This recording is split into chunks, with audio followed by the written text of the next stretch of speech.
बिस्मिल्लाहिर्रहमानिर्रहीम। Dear CSS PMS students, और जो कि एनर्जी क्राइसिस और पाकिस्तान के इस पर जो असरात हैं उससे दिलचस्पी रखते हैं तो ये मालूमात उनके लिए बहुत कारआमद है। और ख़ास तौर पर वो तलबा जो CSS PMS के ऐसे का पेपर देने जा रहे हैं उनके लिए तो ये बहुत ही ज़्यादा अहम और मालूमाती वीडियो है। उम्मीद है कि आप इसको पसंद करेंगे। क्या आप जानते हैं कि पाकिस्तान में अगर कोई एक क्राइसिस है जो मईशत, इकॉनमी, पॉलिटिक्स, ज़राअत, एग्रीकल्चर और इंडस्ट्री और अवामी ज़िंदगी, पब्लिक लाइफ सबको बैक वक्त मुतासर करता है, तो वो है तवानाई का बहरान यानी कि एनर्जी क्राइसिस। ये सिर्फ बिजली की कमी यानी कि इलेक्ट्रिसिटी शॉर्टेज नहीं, बल्कि एक ऐसा जाल है जो महंगाई, इन्फ्लेशन और पॉवर्टी और अनएम्प्लॉयमेंट को बढ़ाता है। आज हम देखेंगे कि ये क्राइसिस क्यों पैदा हुआ, इसके इकानमी पर क्या असरात हैं और इसे हल करने के लिए कौन सा रास्ता जो है वो हमें अपनाना होगा। अज़ीज़ तलबा, सबसे पहले बात करते हैं हम एनर्जी की और एनर्जी क्राइसिस की बात करते हैं। Introduction to energy and energy crisis. तवानाई को इकॉनमी का इंजन यानी कि इंजन ऑफ ग्रोथ कहा जाता है। कोई भी मुल्क इंडस्ट्री, एग्रीकल्चर और ट्रांसपोर्ट को चलाने के लिए बिजली और फ्यूल पर इन्हिसार करता है।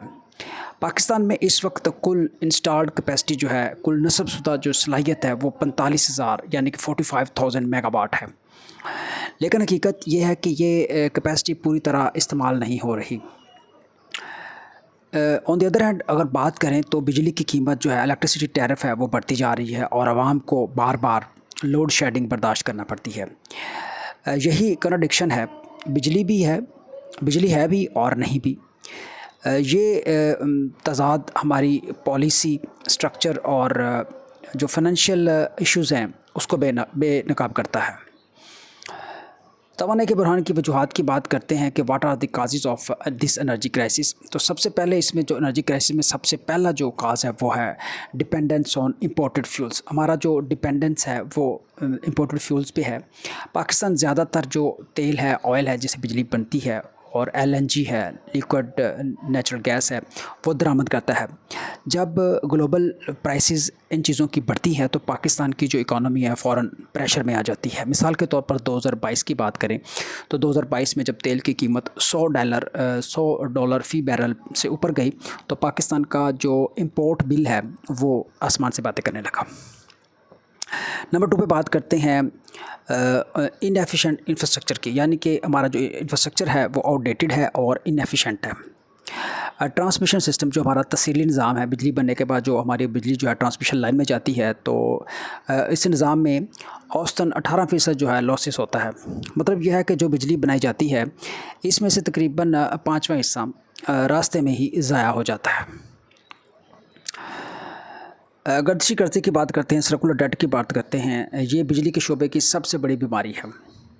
अगर हम गर्दिशी कर्ज़े की बात करें और इलेक्ट्रिसिटी की बात करें और एनर्जी क्राइसिस की बात करें तो बिजली के शोबे में, इलेक्ट्रिसिटी के शोबे में जो सबसे बड़ी जो बीमारी है वो है आपका जो सर्कुलर डेट यानी गर्दिशी कर्ज़ा। इस वक्त इसका जो हुजम है वो 1600 अरब रुपए यानी कि 1.6 ट्रिलियन रुपए है। जब कंपनियों को पेमेंट्स नहीं मिलती तो वो बिजली पैदा करने से बाज रहती हैं, गुरेज करती हैं। नंबर 2 पे बात करते हैं पॉलिसी एंड गवर्नेंस इश्यूज़ की। ये भी हमारे एनर्जी क्राइसिस में एक अहम जो है वो मसला बनते हैं। हर हुकूमत न्यू पॉलिसी लाती है लेकिन कंटिन्यूटी नहीं होती। नतीजा क्या होता है कि ये लंबे अरसे के मंसूबे अधूरे रह जाते हैं। अज़ीज़ तलबा, अब हम इकॉनमी के ऊपर जो इसके असरात हैं, एनर्जी क्राइसिस के असरात हैं वो क्या हैं, मईशत पर इसके क्या असरात पड़ते हैं, तो उसकी बात करते हैं।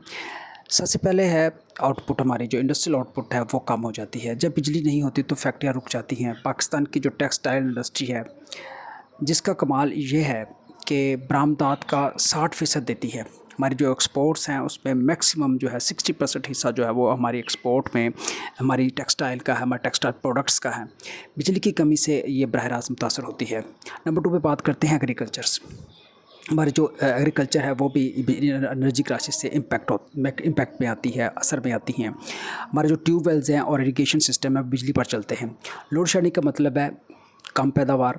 जब लोड शेडिंग होगी, ट्यूबवेल नहीं चलेंगे, पानी नहीं मिलेगा, पानी नहीं मिलेगा तो प्रोडक्शन कम होगी और जो हमारी खुराक है जो हमें मिलेगी वो महंगी होगी। बात करते हैं इन्फ्लेशन की। انفلیشن بھی جو ہے انرجی کرائسس پہ، انرجی کے کم ہونے پہ، لوڈ شیڈنگ پہ جو ہے نا وہ اس کا اثر ہوتا ہے انفلیشن کا. جب بجلی اور ایندھن مہنگے ہوتے ہیں، جب ہماری بجلی بنتی ہے اور ایندھن مہنگا ہے اور بجلی ہماری مہنگی بنے گی تو ہر شے مہنگی ہو جائے گی. نتیجہ یہ ہے کہ عوام کی جو پرچیزنگ پاور ہے وہ کم ہو جاتی ہے، یعنی کہ مہنگائی بڑھتی ہے، چیزوں کی قیمت بڑھ جاتی ہے. Decline in investment. جب کسی ملک میں بجلی نہیں ہوگی تو فیکٹریاں کیا چلیں گی؟ انویسٹمنٹ کیا ہوگی؟ نہیں ہوگی. یعنی غیر ملکی جو سرمایہ ہے، فارن انویسٹر ہے، جب وہ دیکھیں گے کہ کسی ملک میں بجلی نہیں ہے تو ایسی معاشرت میں وہ سرمایہ نہیں لگاتے، ایسی اکانومی میں وہ سرمایہ نہیں لگاتے جہاں توانائی جو ہے انسرٹن ہو. اس سے کیا ہوتا ہے، ان امپلائمنٹ کے مواقع بھی جو ہے نا وہ کم جو بڑھ جاتے ہیں. ان امپلائمنٹ کے جو مواقع ہیں، یعنی کہ امپلائمنٹ کے مواقع نہیں ہوتے اور ان امپلائمنٹ بڑھ جاتی ہے. بات کرتے ہیں بیلنس آف پیمنٹس پریشر کی. بیرونی ادائیگیوں پر دباؤ جو ہے وہ بھی بڑھتا ہے. انرجی کرائسس جب ہوتا ہے تو بیرونی ادائیگیاں ہماری نہیں ہو پاتی. تیل اور گیس کی امپورٹس تجارتی خسارہ یعنی کہ ٹریڈ ڈیفیسٹ بڑھاتی ہیں. جب ہم امپورٹ کریں گے چیزیں اور ہمارا جو پیسہ ہے وہ ڈالر کی صورت میں باہر جائے گا تو ہمارا جو ٹریڈ ڈیفیسٹ ہے وہ ہمارا جو وہ بڑھ جائے گا. زر مبادلہ کے ذخائر ہمارے جو وہ کیا ہو جائیں گے، کم ہو جائیں گے، کیونکہ ہمارا ڈالر باہر جا رہا ہے. ہم وہاں سے خرید رہے ہیں، ہم وہاں سے جو تیل خرید رہے ہیں، ہم وہاں سے جو بجلی پیدا کرنے کے لیے تیل خرید رہے ہیں، تو ہمارے زر مبادلہ کے ذخائر جو ہے نا وہ باہر جا رہے ہیں اور کرنسی دباؤ میں آ جاتی ہے، اور ہماری جو کرنسی ہے وہ دباؤ میں آ جاتی ہے، اس کی قیمت کم ہو جاتی ہے. عزیز طلبہ، انرجی کرائسس کے حل کے لیے ہم کچھ تجاویز اور روڈ میپ اور اقدامات کی بات کرتے ہیں. تو سب سے پہلے بات کرتے ہیں ڈائیورسفیکیشن آف انرجی سورسز، یعنی کہ انرجی کے جو ذرائع ہیں وہ ہم ڈائیورسیفائی، وہ مختلف اور تنوع میں اس میں ہو. پاکستان کو جو سولر انرجی ہے، ونڈ پاور ہے اور ہائیڈرو پاور ہے، اس کو ترجیح دینی چاہیے. نمبر 2 پہ اگر بات کریں تو اپ گریڈڈ انفراسٹرکچر، جو ہمارا انفراسٹرکچر ہے اس کو اپ گریڈ کرنا چاہیے. اسمارٹ گریڈز اور بجلی کی ترسیل میں نئی ٹیکنالوجی لانا ضروری ہے تاکہ نقصانات ہمارے کم سے کم ہوں. نمبر 3 پہ بات کرتے ہیں اسٹیبل اینڈ کنسسٹنٹ پالیسی. ایسی پالیسی بنائی جائے جو پولیٹیکل ٹینشن سے، پولیٹیکل ٹرانزیشن سے متاثر نہ ہو. نمبر 4 پہ بات کرتے ہیں ریزالونگ سرکولر ڈیٹ، یعنی کہ گردشی قرضے کو حل کیا جائے. سبسڈیز صرف غریب عوام کے لیے ہونی چاہیے تاکہ جو الیکٹریسٹی جو پروڈکشن کمپنیز ہیں وہ مالی طور پر مستحکم ہوں.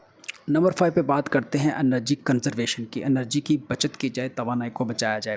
پبلک اویئرنیس بڑھانی ہوگی، پبلک اویئرنیس کو بڑھانا ہوگا. بجلی بچانے والے جو بلب ہیں، یعنی کہ انرجی ایفیشینٹ بلبس ہیں، وہ ان کا کلچر عام کیا جائے.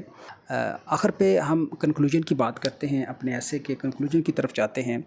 اور پاکستان میں انرجی کا جو کرائسس ہے اور انرجی کی جو پروڈکشن ہے اور انرجی کے جو متعلق انرجی کرائسس سے بچنے کے لیے جو حل ہیں، اس کی ہم بات کریں گے. پاکستان کا جو انرجی کرائسس ہے صرف ایک الیکٹریسٹی کا مسئلہ نہیں ہے، یہ الیکٹریسٹی کا ایشو نہیں ہے، بلکہ ایک اکانومک کنسٹرینٹ ہے، یعنی کہ معاشی رکاوٹ ہے.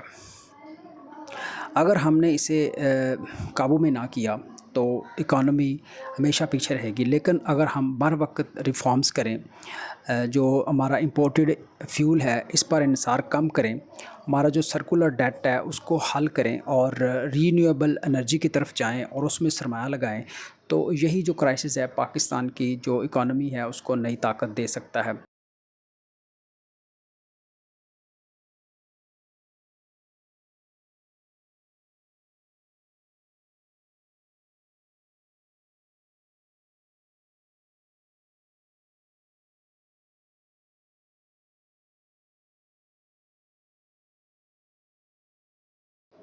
آخر پہ ڈیئر اسٹوڈنٹس، یہ سبجیکٹ، یہ موضوع CSS امتحان میں بار بار آتا ہے کیونکہ یہ پاکستان کی ڈیولپمنٹ اور پالیسی کا سب سے بڑا چیلنج ہے.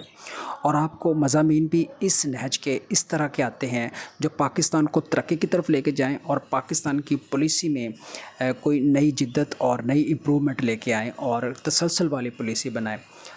تو آپ کو چاہیے کہ اس کے جو فیکٹس اینڈ فگرز ہیں اور اس کے جو کازز ہیں اور انرجی کرائسس کے جو سلوشنز ہیں اچھی طرح یاد رکھیں تاکہ امتحان میں انالیسز اور کمپریہنسو قسم کا جواب لکھنے میں آپ کو ہیلپ ہو سکے. Thank you very much for watching. Allah حافظ.